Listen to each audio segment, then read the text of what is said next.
હે guys, good morning, welcome to my new vlog. તો આજના એક નવા વ્લોગમાં સ્વાગત છે. તો ખબર છે મને 3-4 દિવસ પછી વ્લોગ આવે છે. આજે અત્યારે વાગી ગયા છે 9.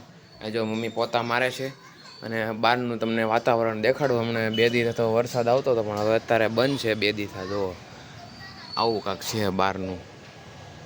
રેડી. અને અમારી ગાડી હરખી થઈ ગઈ છે મસ્ત. એમાં મોટર નાખી દીધી છે, હરખી થઈ ગઈ છે. હવે ખાલી એસીનું ને એવું કામ બાકી રહ્યું છે. એ તો આપણે પછી કરાવતા આવશું. પછી બુલેટનું કામ તો બાકી જ છે. રેડી. અત્યારે જો બધા હવનું એનું કામ કર્યા રાખે છે. જો મોટા મમ્મી ઉપરથી આવે છે, ધાબા ઉપરથી સડે ઉતરે છે. જો ધાબા ઉપર કપડાં સુકવવા ગયા હતા ને, કારણ કે વરસાદ ન થતો ને એટલે ધાબા ઉપર સુકાઈ. હાલો તો આપણે પહેલાં હવે નીચે જઈ આપણું કામ ને એવું બતાવી બધું. તો ગાઈસ અત્યારે વાગી ગયા છે 4:30 ને આપણે ઉઠી ગયા છીએ. અને આજે બનાવવાના છે ભજીયા, કારણ કે 3-4 દિવસ કાંઈ બનાવ્યું નથી. અને જો અત્યારે મોટા મમ્મી વાઈટું કરે છે. મારી મમ્મી ક્યાંક લેવા જાય છે શાકભાજી ને એવું. શાકભાજી રોજ લેવા જવાનું કાં તો શાકભાજીને એવું લેવા જાય, મેથીને એવું લેવા જવું પડશે ને ભજીયા કરવા છે એટલે. કાં મમ્મી કયા કરવાના છે? એવો મન નથી ભાવતા તો હા, સવારે ના પાડતી ને ચા પાખરીને એવું કરવાનું છે. હે એવા એક ભજીયા જ નથી આવતા મેથી વરસાના. હજી તો પણ મોડા આવે ને શાકવાળા. હે રોજ છે ને શાકવાળા આવે શેરીમાં એટલે સારું નીચેથી શાક લઈ લેવાનું. હાલો ફટાફટ જે લેવાનું હોય.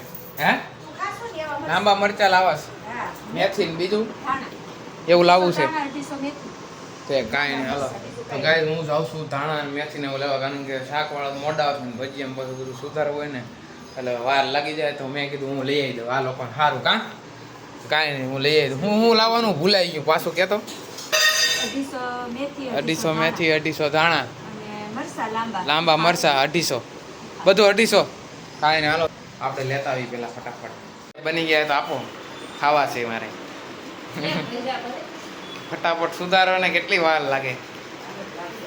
હું લેતા આવ્યો બધું ધાણા મરચાં એક જગ્યાએ હતું એટલે સારું મળી ગયું, રખડવું ન પડે બહુ. જો આ મરચાં લેવા આવી રહ્યા લીલા લીલા મસ્ત. હજી ઘણું બાકી છે. હજી કેટલા વાગ્યા? હા હા 5 વાગ્યા. હજી તો વાર લાગી જાય ભજીયામાં. પછી તમને દેખાડું પાછું. તો ગાય અત્યારે હું આવી ગયું છું 4-વ્હીલની અંદર, કારણ કે આને છે ને ગેરેજવાળાએ કીધું હતું રોજ એક છે ને સેલઅપ મારી દેવાનું, કારણ કે મોટર ઓલી થોડીક પેટ્રોલમાં ડૂબેલી રહે ને એટલે આમ હરખી રહી જાય આમ. એટલે ગેરેજવાળાએ કીધું હતું રોજ એક સેલઅપ મારી દેવાનું, એટલે તમારું મોટર ભીની રહે આમ પેટ્રોલમાં. એટલે સુકાઈ જાય ને એટલે પછી બગડી જાય છે, પછી કટાઈ જાય છે. એટલે એને કીધું હતું. જો અત્યારે આવી ગયો, ગીત બંધ કરી દીધું, કારણ કે કોપીરાઇટ આવે ને એટલે ગીત બંધ કરવા પડે. અંદરથી અંદર દરવાજો ખોલો ને પેટ્રોલની વાઇસ બહુ આવે છે, કારણ કે આની નીચે પંપ હતો નહીં, પંપ નાખ્યો તો મેં તો નહોતો નાખ્યો, ગેરેજવાળાએ નાખ્યો હતો સીટ ખોલીને, એટલે આ વાઇસ આવે. આને હજી એસી હરખું કરાવવાનું છે, બધું બાકી છે હરખું કરાવવાનું હજી. આને હરખી ધોરાવવી પડશે. સ્પ્રે બધું છે ત્યાં અંદર હોય જ, અમે રાખી જ છીએ. જોવામાં હોય તો જો અહીંયા પડ્યા કેટલા 3 સ્પ્રે છે. જુઓ આ બધું હોય જ તે સ્પ્રેનું, પણ એમાં સુકાન પછી વહી જાય થોડોક ટાઈમમાં. ધોરાવીને આવીને પછી હરખું કરવું પડશે, સમજે તમે? કાંઈ ને જો થોડીક વાર અમને શરૂ રાખી છે, પછી તમને પાછા મળવી.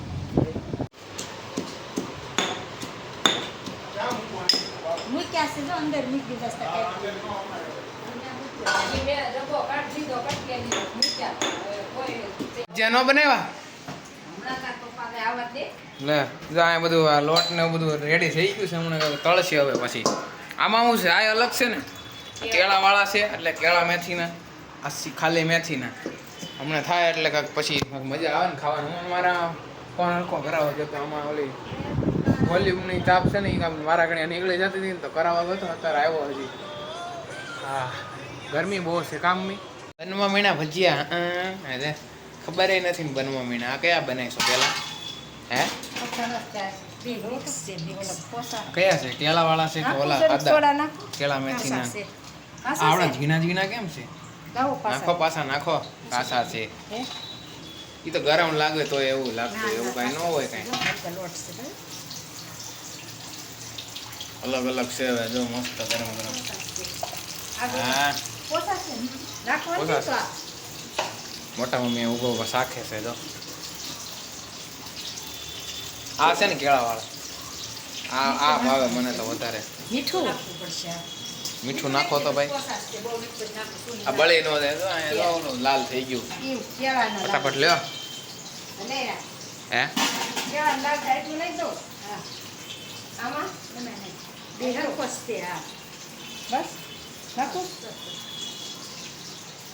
તો ગાઈસ આજનો વ્લોગ હું અહીંયા એન્ડ કરું છું. મારો વ્લોગ ગમ્યો હોય તો લાઈક કરો, ચેનલમાં નવો હોય તો સબસ્ક્રાઈબ કરો. મળવી બીજો વ્લોગ.